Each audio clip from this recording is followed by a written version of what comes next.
Just wanted to jump in real quick and encourage you to read your Bible and let it challenge you. Strive to be kind, strong, and generous. Have a prayer life. But remember, Scripture is not something we interpret however we want. The truth belongs to the church, which has carried the apostolic teachings from the time of the apostles until now. So when you want to understand the Bible, don't just rely on Instagram captions or YouTube opinions. We will all take away something personal from Scripture, and it will touch us in different ways, as it should. But always remember to go to church, because in the church, the Word of God becomes living, true, and life-giving.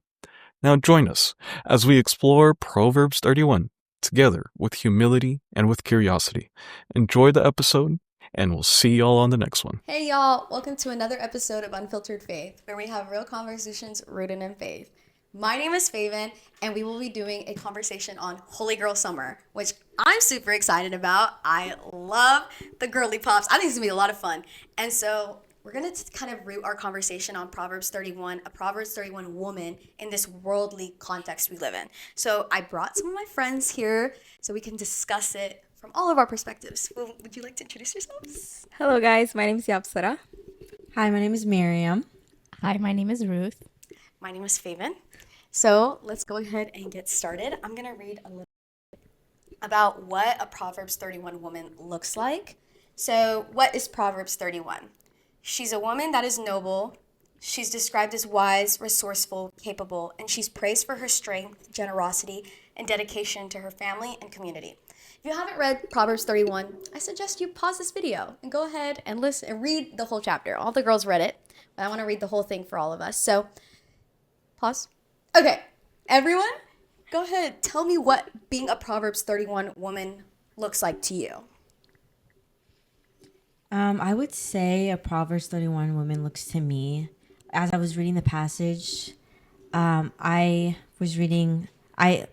the passage, I felt like it was about strength and wisdom and of the value of a woman's character, like what she has to offer, what she can bring, the wisdom that we as women have.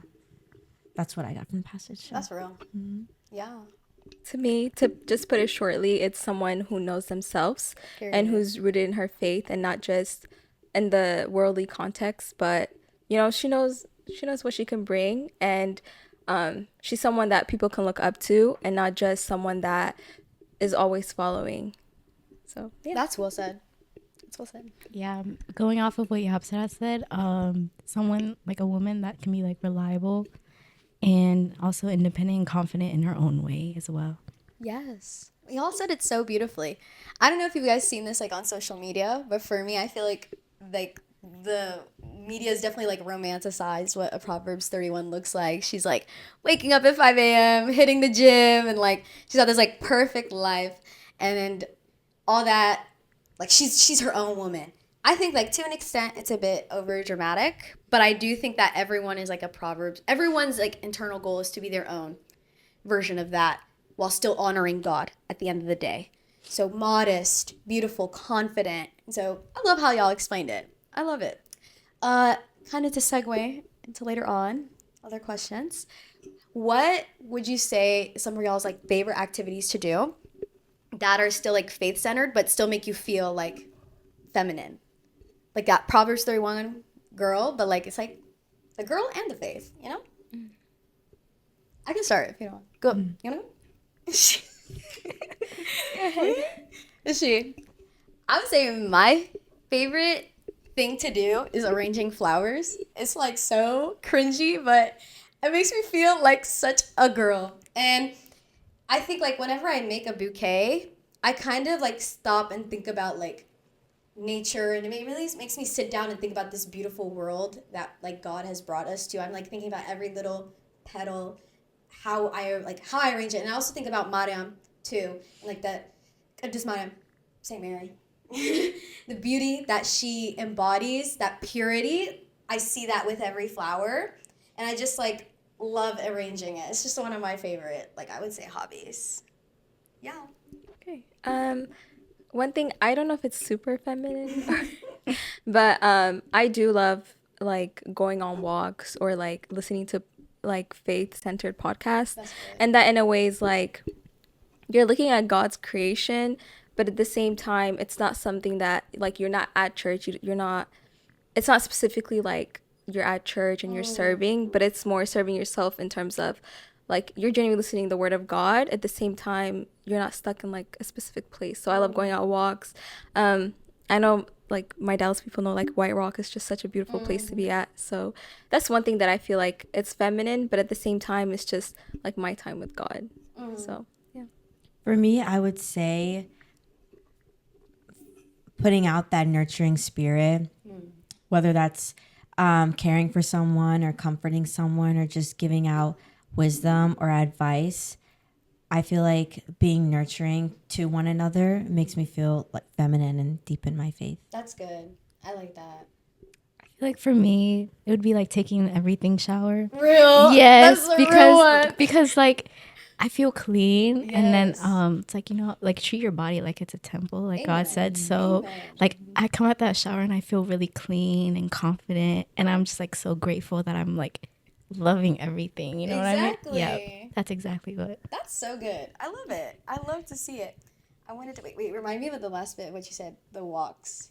You said you like to take walks and stuff. I think that that's so good because it's like it shows that we're like a Proverbs 31 woman would be well rounded. She's not only serving in the church, but she's really reflective and capable of living her life and still doing God-centered things, not for the attention of others, but from to help herself grow spiritually. So, with the summer, with the walks, let's talk about the summer experience that a lot of us do go through. With Abit's Om ending and we're in Bala Hamsa, there's lots of like temptations. The reality is that, we don't have the fast to hold us accountable, and it's not perfect timing. It's always like May or like May or April.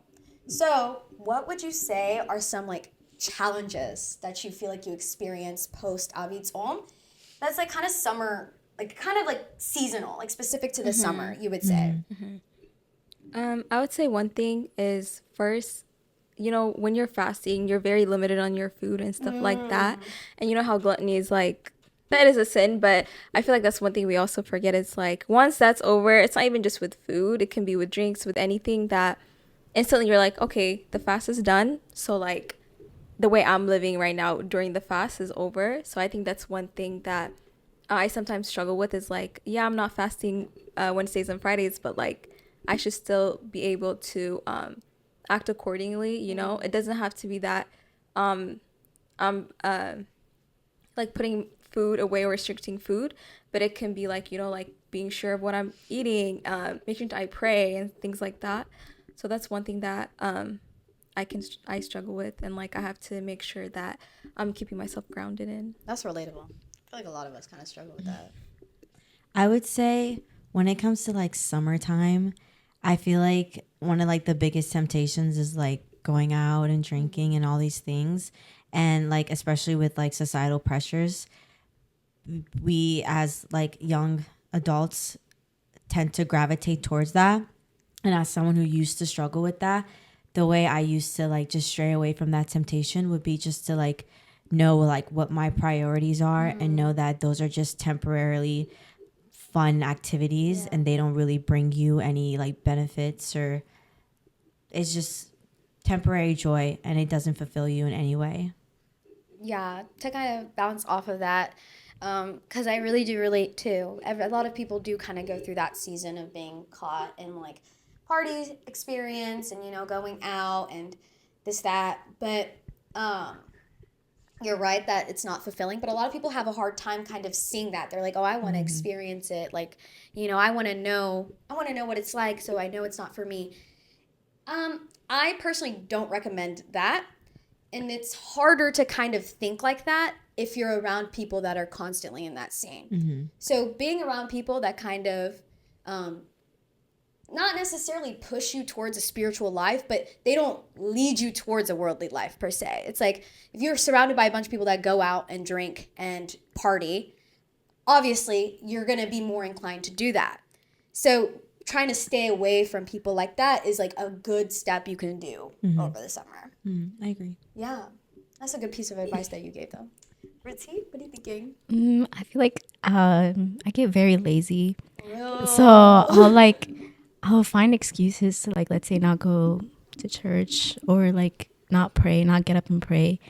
And so like what I would do is like I have an accountability like partner. It's my sister. Period. But she'll like, Shout out, sis. so if she catches me locking out, or like, you know, slacking off, she'll be like, hey, like, you need to lock in. And she'll tell me like straightforward, like, you're slipping and you need to lock in. And so like it kind of like wakes me up a little bit, I guess. And then like I like bare minimum, I would try to like at least go to like a Friday Bible study, either at Selase or OTYD. And yeah, I feel like that's how like I would combat laziness for sure. Yeah, I think like whenever I was like creating these questions, I didn't think about like any of those at all. What the biggest one I was thinking about was like dressing modestly. I feel like with summertime, it's just so tempting to just like, you know, go for it. You know, shorts, like tank. But it's also hot. Like, It's hot. yeah, definitely. so It's like you have to kind of find a balance. Yeah. You know, Right. that's the best we can do. We don't want to like draw attention towards us, but we also don't want to get a Right. exhaustion, Right. like some of us. So like it's about navigating when to like, am I dressing for the right? Well, we're gonna hit on gaze eventually, like dressing for the male gaze or the female gaze or the womanly gaze, or godly gaze. You know. So with that being said, I have another question to transition. Have you ever struggled with staying true to your faith when you're so kind of what I hit on earlier, but have you struggled with staying true to your faith when you're surrounded by people who don't necessarily share your values? And how do you handle that? It's kind of like what I had said. I definitely do struggle with that from time to time, because I also have friends who aren't Orthodox and who have somewhat different values than I do. So, I mean, like, we live different lifestyles. So I just try to like just remember that it's okay to, well, in my opinion, I think it's okay to be different, but also stick to your own values and beliefs, and not, I guess, stray away from that and go with what other people are doing, if that makes sense. Like standing strong, Yeah. standing strong in your faith, you know, and your own values. Yeah. Yeah. Yeah. You want to say something? Yes, mine is similar, but I do have friends that we're all very similar and very alike. So for me, it's more of like not just hindering myself just because I think that I'm doing better than most, or like that I'm not being as like influenced. I'm like, okay, I'm fine. Like, I'm not really doing this or this, so I'm fine. But at the same time, I have to like check myself internally. Like, what are you doing for real? Like, just because you're not doing, maybe it's the modesty part or going out part, but it's like just my own spirituality. It's more of like, am I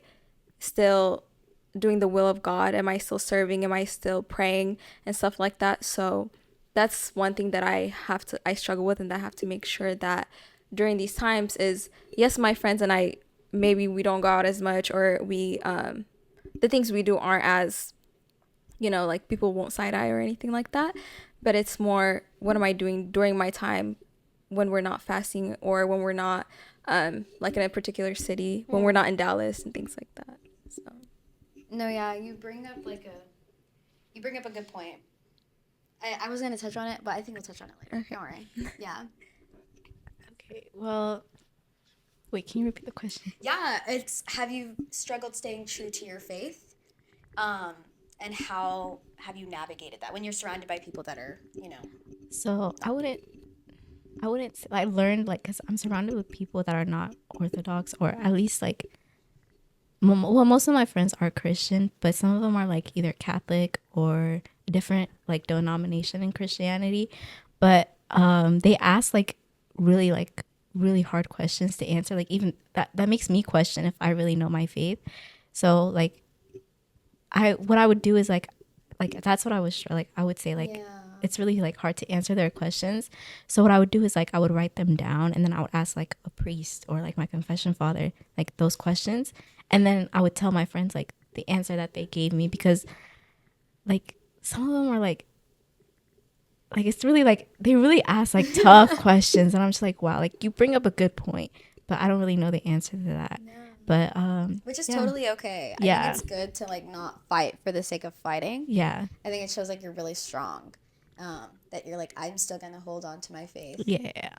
But I'm gonna still get the answer. Right. One thing too that's really important is to be surrounded by people that are asking you questions, because it's like at the end of the day, those questions are gonna make you stronger in your faith. So I think it's like obviously there's strengths, like there's pros and cons about being around people that are different, but as long as they're good-hearted questions. Yeah, of course. But yeah, I kind of touched on modesty earlier. What does modesty mean to you personally? Like what does that mean to you? You're good. Well, I mean, I can kind of talk about what I had said earlier.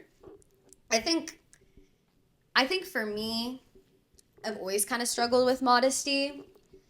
A lot of like the truth is you have to have a modest mind, and you have to dress modestly. And like I think the first step is your modest mind, for sure. There's actually a verse that I was going to read too. It's 1 Timothy chapter 2, verse 9 to 10. So it says, in like manner also that the women adorn themselves in modest apparel, with propriety and moderation, not with braided hair or gold or pearls or costly clothing, but which is proper for women professing godliness with good works. I was like looking at us, I said, does anyone have braided hair today? I was like, it'd be so funny if someone did. But obviously it's not braided hair that they're mentioning. It's like, are you going out full beat, makeup, like you got like all this going on with your hair, every color of the alphabet in your hair, like what don't do that, like that's basically how I interpreted it. But yeah, how do you guys interpret modesty? So like modesty as in like not drawing too much attention to yourself. So like based off what you said, like yeah, like don't have your hair in every color of the rainbow. But I feel like as long as you're dressing to not like draw like too much attention to yourself, then I feel like that's what modesty would be. Have you like, am I the only one that's like struggled with it? Would you say like, No, me too. how have you like kind of navigated? I feel like Are you still navigating? yeah, definitely still navigating, but I felt like you could always like change up your style, because there's always like different, like you don't have to like follow like the trendy style, but like follow what you feel comfortable like wearing. That's also like, a little relaxed, you know what I mean? But yeah, still going through that though. I think modesty to me is first staying true to yourself. So it's not just externally, but internally. Like I know some people that are so modest and so humble, and it's not just the way they dress or anything, but it's literally the way they act, the way their service shows it as well. They're not one to boast. It's just more of like, okay, I'm doing this and I don't need to be praised about it. But externally, I think modesty is also the way you dress. I think that definitely matters, how you speak as well, like the language you use. And safe to say, I am far from, like perfect in that aspect, but especially with the dressing part, it is summer and Texas gets over 100 degrees. So it's very hard. It's very hard to be like, I'm going to be modest. And then, because sometimes for some people, modesty is not the same, Yeah. For some people, it can just be like a simple dress and that's modest. But for somebody else, it can be shorts and a shirt. And, and they're like, I run track in this and this is fine, So I definitely think it's very different for everybody, but it's more of like, the way I try to help myself is more, if my priest sees me in this is my if I'm at church and I wear this, will this be like an appropriate outfit, And I'm safe to say, like there's events and stuff like that you do wear specific things, and it doesn't apply. Okay, well I'm not going to church, so what's the big deal if I wear this? But it's also like, who are you wearing it for? Even if it's for yourself, it's a more, you have to just check yourself internally. So I definitely think modesty has its own definition for everybody, but it's more how you present yourself that like truly matters as well, because you're also representing yourself and you're also representing God. Amen. At the end of the day, I definitely agree with all of you guys. Very well said. I think modesty is very like not only how you dress but how you speak. your mindset, things like that. So when it comes to like, because I struggle with that too. Y'all aren't the only ones. I struggle with it too. But I definitely agree when you said if I was wearing something, how would my priest? Yeah, definitely. That's something I'm going to do too. Write it down. Yeah, Write it down. But yeah, modesty is definitely something I struggle with too. So I just try to think like, are you dressing for the right reasons? Are you doing it for, like you said earlier, the right gaze? I think it's just good to be more like just self-aware. Yeah, For sure. speaking of gays, we hit on so many good topics. Like, I love this, but I want to kind of go in deeper about that. How do you personally distinguish whether you're dressing for the right gaze? Like, are you trying to get male attention or trying to get the girls get it? Or like, are you dressing for a godly gaze? You know, like, is this honoring God? How do you kind of like check yourself in a way? Because I feel like in a way, this is giving me advice, guys. I'm ready. I'm taking mental notes. So give me all 2 cents and I'll kind of share mine too, like how I'm trying. Go ahead. I was just gonna say, I think it depends on like where you're going and what like the reason like you're dressing for. Yeah. So like if you're like going to like a birthday party or like anywhere, are you dressing for yourself or are you dressing for specific people? I think like keeping that in mind is important because like if someone were to ask you, oh, why are you wearing that? Are you wearing it for yourself or are you wearing for, you know, like I said, like The wrong attention. yeah. Yeah. What would you say? For me, it's very difficult because you're gonna have to look cute regardless, and you will look good regardless. You know what I mean? Yep. So I think one way I try to really distinguish it is like, am I dressing for somebody to look at me and be like, oh, she looks so good, and frankly, you know, as nice as that feels, it's like, is that right all the time? You know, I have a friend, very, very humble. Like, if you compliment her look, she'll be like, stop, it's okay. But it's like, sometimes that's fine. Yeah. And sometimes, like, compliments are fine. The way you look is fine. But this is kind of going to get annoying, but it's truly, like, what's in your heart. Like, if you're, like, let's say you're going to church, right? And you have your nails and your lashes done. But you're truly, like, today, it's not even to, for anybody to see me. I just happen to dress like this today, but let me go to church. Let me at least get my barakat and things like that. I think that's okay. And dressing like more modestly is okay. But it's also, I also sometimes have to check myself because even if I go to church, if I'm looking extra cute, I'm like, wow. But then I'm like, oh, wait, like I'm going to church for church, you know, like I'm there to, you know, attend Qadasi and things like that. So the outwardly part really does matter, but at the same time, you really have to check like internally and how you present yourself does matter. But I would just say like not to get overly pressured in the way you dress, or if it's like, who am I doing it for? Sometimes you're just genuinely just putting it on and you're going and you're like, okay, I look good and that's okay.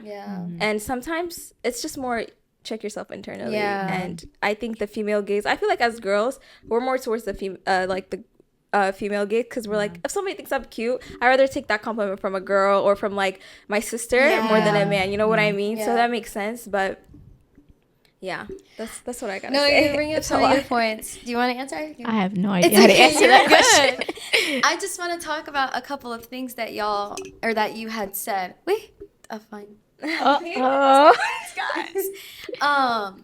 The female gaze, godly gaze, church. Okay, I will say this. I remember. I do think we kind of live in a world where, you know, we're all Gen Z.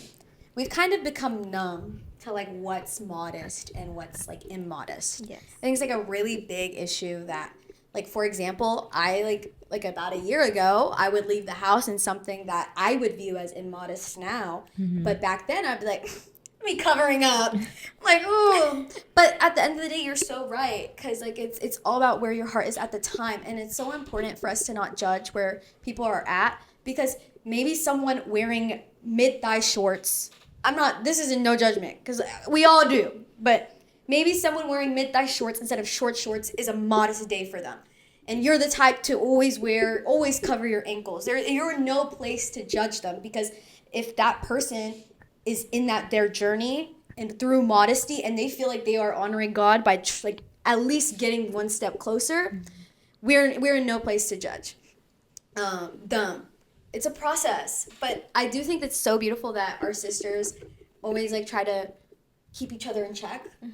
I think like our generation's a lot more friendlier of it. Like, I want to out one of my girlies at church, but there was I'm telling you, we were so numb to it that we don't even know, but we were doing Mezmur, and then one of the girls had like lip gloss on, and she was on mic that day, and like so many people like came up and they were like, why she had that on her lip? And so many people had problems with it. You know what I'm saying? Like, I didn't see any problem with it. And it's like, I'm not saying that that's not right. I'm saying that we've become numb to it as a society. We're like, oh, this is normal. This isn't immodest. It's like it's kind of like we have to take a step back and look. Are am I wearing this lip gloss for God? You know, it's like, kind of have to take a step back and like make sure we're doing things for the right reason, you know? I don't know. Do you have anything to add? I feel like you answered that. I know. Repeat the question. Repeat the question? Yes. It was like, or how do you know you're dressing for the right gaze, or you're doing things for the right gaze? But Yeah, no. no, I think yeah, we can transition. I think we did pretty good in so many questions. yeah. It's okay. In terms of role models, Okay. what role models in our church, saints, not necessarily people personal, because we'll hit that in a minute, but like in the Bible, what role models do you guys have? I think we all kind of in a way just want to say Saint Mary. Yeah. 'Cause, I you know know, y'all I feel like thinking she's it. just like, she's there, you know?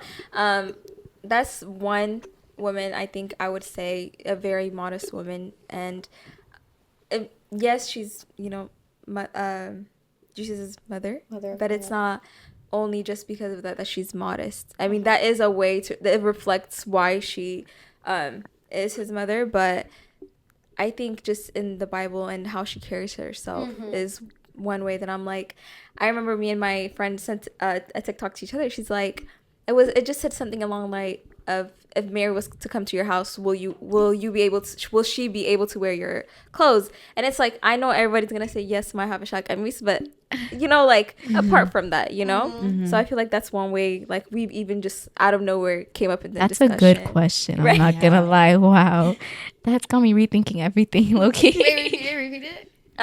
It was just a TikTok. It said, if Saint Mary was to come to your house, and apart from your habashak lips, because I will say that. Will she have something to wear? You know. Oh, wait, sorry, I was not locked in. That's crazy. Yes. And it's not to call anybody out, but it's just more of like, that's how much just Saint Mary pops in my head of like, she's such an example of modesty and how somebody should carry themselves. And so yeah, I would just say Saint Mary. Aside from like asking for her intercessions and her prayers, you know, she's pure. She's the closest to Jesus that we can ever get when we're asking for our intercessions. But like in a way, I do kind of like really, really respect and like honor her purity. It's something that I'm like, wow, I want to be able to achieve that. You know, it's just like self-control, self-discipline, love for God. It's like so beautiful. And I like, more than asking for intercessions, I really do just honor her in my day-to-day life. But yeah, keep going. Sorry, I was like digressed. That's Wait, any other women, guys? I mainly think of, when it comes to like the highest model of feminine virtue, the main person I really think of is Saint Mary. Yeah. Were you gonna say Saint Ruth? Yeah. Oh, brother! I knew it, you guys. I knew this was gonna happen, so I stayed backed up. I was ready to go. One person that I kind of thought about was Abigail from the story of David. How her husband was, you know, abusive to her and causing a lot of harm to her, and like David was trying to help them, and it was like, you know the story. I think that it's so beautiful that she is so in tune with God, what's true, what's good, what's pure, that she went against her husband. But at the end of the day, she knew that like what was the true, good, correct thing to do. She modestly, humbly went down and said, please forgive me, you know, to David. Whenever her husband was being very arrogant, You know, it's very humble, and I think that that's part of it too. You know, how are you gonna be?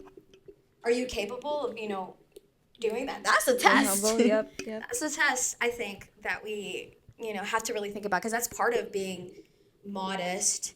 It's being humble, and it's difficult for sure, especially in 2025. We're girls. We're strong, independent women. We are, but we also have to balance. Yeah. Yes, 100%. Yeah, and then another person I had to was Distar Seva, too. Her strength whenever she was being tortured to death, choosing a God, even though she had the world, she still chose to drop everything and have God be the center of her life. I don't know how to say the word asceticism. It's like Aestheticism? no, not asceticism. It's okay. It's when you like live a monastic life, essentially. Yes, being able to drop all that for God, following the concept of being pure and clean, and choosing to drop that. That's just showing, you know, her capability of choosing God above all. But I have a good question for you guys. I have a good one. Okay. Now, aside from, you know, the women in the Bible, what women in the church would you say, or just in your day-to-day life, would you say embodies femininity, and how have they shaped you in your faith? I think I have one person, besides my mother, just somebody in the church in OTYD. She's always somebody that doesn't look for someone's gaze. She's dressed so modestly, and it's never out of like, look at me guys, I'm so modest, like look how I'm wearing and things like that. But it's just the way she carries herself, how sweet she is. That's one person that I always. Everyone wondering who it is. Right. I feel like y'all will know who Name it drop. is. Who? Name drop. It's elevated. Oh, I was gonna say that. That's Oh my gosh. twin, and she's always just the way she carries herself is so Yes. wonderful, and you know that like it's not out of somebody, it's not because she's someone who always goes to church or things like that, but that's just how she is, and you know what I mean. And she's always somebody that I'm like, wow, like that's how I would want to dress, that's how I would want to be, just because the way they carry themselves, the trust they have in God, she has in God. But yeah, I'll let the Beautiful rest spirit. of the girls. She definitely has such a beautiful spirit. Yeah. Shout out Elu. I would say my aunt. Growing up, I looked up to her a lot because she represents modesty, and she's very humble, and the way she carries herself is very something I really strive to be, because she's really taught me a lot growing up. Even now, I can always go to her for advice or anything that has to do with, you know, the church and things like that. She's up there for me. Yeah. I mean, for me, like, I would definitely say my mom, but knew that's it. so That's basic. That's I so just love that we all have basic. such good, like, strong mothers. Like, Mhm. that's so Yeah, cool. but What aspects would you say that She's you like def- really? How she strengthened your faith? well, she even like whenever she's busy, Yeah. like really busy, she'll always like insist like, oh, go to church, study Mezmur, like stay on top of like reading your Bible. Like she always like she even like if she's really really tired, she'll always like, okay, everybody, let's pray. Like, and she makes sure like we go to pray like in the prayer room and not like in our like room separately. You know what I mean? So like she definitely like she really teaches us to rely on God and like to build off of like what like to just like rely on God in everything and like put our God first in our life. And that's what that's why she's my role model. Yeah. That was so cute. I feel like for me, I don't want to name drop someone at OTYD, but I would say she's standing right there. I would say Hermela. I'm so serious though, because she truly does embody femininity to me. Always with a modest heart, always dressing modestly, literally so beautiful from within and outside. And Literally- outside. Stop. She's getting all blushy back there. But seriously though, and like femininity in the sense where she's like, she literally baked those for us guys, like banana bread. Like it's like she literally is so like feminine and beautiful, and I love you. I love you. Oh. Anyways, so yeah, let's transition. Yes, to the ma'am. next topic. Okay. Now we're gonna talk about. Let me see what we're doing. Okay. Now I was gonna say we're gonna talk about advice. Okay. Let's wrap this up. mic drop. I want to get an advice out for the high school girlies, especially Ruth too, because you just got out of high school. What kind of advice would you give to girls who are in high school and they're still trying to figure out who they are and how they're navigating social pressures while still being a girl at the end of the day? What advice do you have for them? All of us, we can give something. I feel like my biggest advice would be don't be afraid to lose people that aren't benefiting you, because That's so yeah, good. because like that's what I was like. I'm not gonna lie, I still struggle with that, like cutting people off, knowing that they don't benefit me in any way. Like they're actually holding me back, and it's just like it's okay to like grow apart from people, even if you like grew up with them, like even if you spent your whole life with them, it's okay to like Set grow boundaries. apart. Like yeah, and also like don't let anybody cross your boundary ever. Don't let anybody cross your boundaries. But yeah, don't be afraid to lose people if you know that they're not not benefiting your life in any way. That's good. Do you have any advice for the high school girls? I would say sometimes some things are just like a phase, you know, like we'll want to do something and sometimes you do them, you know, whether it be piercings, whether it be going out as much and things like that. And that's just like a starting point. But just make sure you don't lose yourself in that, because sometimes we do have people that are like, I'm gonna experience it and then I'm gonna go back, you know. But it's like it's very easy to lose yourself in this world, so it would just definitely be stay true to yourself and make sure you check yourself, or have an accountability partner, somebody to, you know, be there for you as well. Especially getting off like just high school and you're hitting college, like, hey, the world is your oyster at that point, you know. Yeah. So yeah, That's a good segue into college. But I do want to bring up one thing too. It's really important to set your roots strong in high school too, because your world is only gonna get bigger than what high school has to offer for you. and harder. But yeah, transitioning into college, what are some new aspects of independence that you guys experienced, and how did you navigate that while still maintaining your faith? One thing I would say is just having boundaries and making sure you stick to your boundaries. And, you know, you're very independent. Once you're out of high school, and maybe some people are very independent in high school as well, but once you're out of high school, you're really independent. Like, nobody's checking you. And if they do, you can ignore it, you know, as hard as it is to say. So it's definitely having boundaries, whether it be with people, with yourself, is don't let yourself get too far. And don't think that, like, you have like such high self-control that like you can get out of whatever you're in. So I would definitely say make sure you have boundaries. Make sure, dang, I keep saying you know yourself, but make sure you know yourself, or you're at least like, you know, some things you want to do, and don't go past that. Don't go past your own strength. Your boundaries, yeah. Totally. Do you want to go?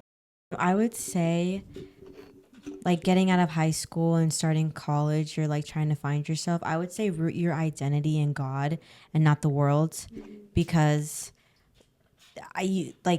people might seek validation in cultural trends and social media, and that's something like you shouldn't do at all. I would say stick with prayer and reading scripture and find your self-worth in God. No, yeah, definitely. In terms of independence, I think one thing for me is being able to still incorporate God with all that time we have. You know, you don't have to wake up at 6 a.m. every day to go to be in school for 8 hours and then go another 2 hours and do all of the organization meetings and this, that. So now you have that time to choose God. Are you going to choose God, or are you going to choose the world? You're left with that decision at the end of the day as an adult, as a young woman. So especially when it's summertime too, like it's even harder because it's like you have even more time. So everyone kind of has to be able to choose God whenever we're going through that season. Yes. So now one last thing. What are some like habits you've built to help you still live like a Christ-centered life, and you try to maintain throughout the summer, so you stay holy throughout the summer? One thing that I definitely always try to do is pray. at least every morning and night. And that seems very easy, but it's really not. I feel like. Or And like a prayer room, or yeah. like a prayer corner. That's good. And then also one thing I definitely do is read my Bible, or at least I try to, or make a schedule, is just making sure you're consistent with being in your word. Because when you're in your word, you know God. And you're like, everything you do kind of reflects that, rather than just it being, you're seeing a trend, okay, I'm going to do this, or your friends are outside, so you're just going to do whatever. But it's more of like, you're talking to God and you know God, so you know yourself in that way. So it changes a little. So one thing I definitely really emphasize is read your Bible, know your word, pray, and attend Gadasi or liturgy. I really encourage that, especially in the summer. It's not an easy thing. It's a different vibe in the summer. It's very different. Like, especially those 50 days you're not fasting, man, it's so simple. So it's definitely just make an effort as well. And it doesn't have to be all those 3 at once, but like one at a time. And just because, fasting is over, it doesn't mean that you stop all those things. No, definitely. I agree. I would say I've done that too, trying to build that habit and being more consistent with prayer and incorporating God in my everyday life. And also, I'm more of like an audio learner, so I listen to the Bible more. That's good. Like in my car and things like that. And also I would say like self-reflection, when that's like, how people write in their journal, like Dear Diary. Yeah. I started doing Dear God. And just having a conversation with God. That is so Yeah. So I started doing that a lot more. Yeah. For me, I'm more of a visual person. So like I have a visual calendar like that. We got both of them. We got the dichotomy. We got audio and visual. But so I have like a vision board, and at the very center it says like put God first in everything that you do. So like I have it on my like laptop, I have it on my iPad, I have it on my phone. So it's like So it's like a collage. Yeah, it's a collage. So it's literally like the first thing I see is like put God first in it. So if I didn't pray, I read that, I'm like, oh, I need to pray. If I didn't pray in the morning, or if I'm like at night and I'm about to like doom scroll before I sleep, and I see like my screensaver, I'm like, oh, I forgot to pray, or I forgot to read the Bible. Like it's just it keeps me like, it reminds me to keep put God first. Yeah, in and I everything definitely do. think you should try to be consistent in it. I feel like it's so easy. Like, we're on a roll for the first week, even just with fasting. We're on a roll. Like, we do so good. So even if you do stop for a little bit, be sure to get back on it. Like, it's okay. We'll have those stopping points. Maybe you vacate or something like that. But definitely just because you stop does not mean that stay stagnant and just stay stopping. Right. Like, it's okay to come back to it. Yeah. And there's no shame in it as well. I feel like sometimes we can kind of be perfectionists, and we're like, well, this hobby's home. I already messed up. I already had a burger, but I'll catch you at the next one. It's accidents happen, I mean, eating a whole burger is kind of insane, but right. right. On that day, we'll kind of slip up, and the stuff that we said we weren't going to partake in throughout, that's all you do. It's normal. We have to be able to kind of be humble and accept that we're going to make mistakes. So hopping back onto the routine we've established. Honestly, I think that's even harder than establishing the routine. You can sit here, get your diary out, make a cute little, I know you like that. Yeah. Visual learner. Make a cute little timetable, how everything's going to look. You follow it for 24 hours. The 25th hour you mess up, but you just really do have to maintain consistency and discipline. One thing for me, I did kind of touch on this earlier, but I do think it's super important, especially with summertime. It really does matter who you are around at the end of the day. You need to surround yourself with women that will bring you closer to God in an ideal world. And if that's not possible, it's at least not around people that will bring you down spiritually, make you feel like, oh my gosh, I'm missing out. Because FOMO is so natural. And so it's at the end of the day, you need to try to escape even that possibility of feeling FOMO. Setting boundaries with those people, like you had mentioned. So it definitely helps with that. So in wrapping up, I did want to hit one big key point. Proverbs 31. Again, I really recommend you read it. I believe it's the last, from verse 10 to the end. So the last verse says, give her of the fruit of her hands, and let her own works praise her in the gates. So St. John Chrysostom says that for women, our deeds speak louder than words, meaning a righteous woman does not need to seek recognition. At the end of the day, her actions will naturally reveal her holiness. And I will say, none of y'all have sit here and said, I'm holy, and I do believe that you guys show holiness. So thank you guys for coming. You guys are beautiful inside out.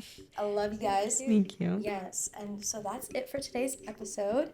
Thank you guys for tuning in. We'll see you in another episode of Unfiltered Faith. Thanks for tuning in to Unfiltered Faith, presented by OTYD. Be sure to follow our Instagram account and subscribe to our YouTube channel where we drop videos every Sunday. See you next time.